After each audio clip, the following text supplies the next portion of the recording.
বাংলাদেশে আমাদের স্পষ্ট কথা, কাদিয়ানীরা কাফের। কাদিয়ানীদেরকে যারা কাফের মানবে না তারাও কাফের। কাদিয়ানীদের পক্ষে টিভি টক শোতে যারা দালালি করবে তারাও কাফের। কাদিয়ানীদের পক্ষে যারা সংসদে দালালি করবে তারাও কাফের।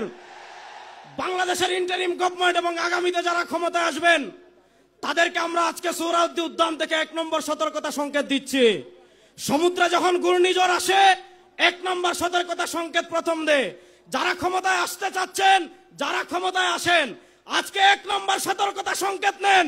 আগামীতে বাংলাদেশে এমন ভূমিকম্প তৈরি হবে, যদি কাদিয়ানীদেরকে কাফের ঘোষণা না দেন, বাংলাদেশে তাদেরকে বঙ্গোপসাগরে ভাসিয়ে দেওয়া হবে। সর্বশেষ কথা আমি বলে আপনাদের থেকে বিদায় নেব।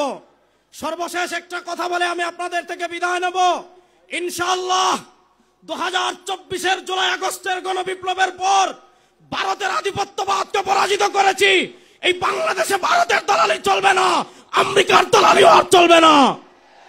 যদি আমেরিকার ওয়াজাহাত বলে কাদিয়ানীদেরকে রাষ্ট্রীয়ভাবে মুসলিম ঘোষণা না করা হয়, যদি কাদিয়ানীদেরকে মুসলিম ঘোষণা করার জন্য যুদ্ধ করার প্রয়োজন হয়, আমরা যুদ্ধ করার জন্য প্রস্তুত আছি ইনশাআল্লাহ।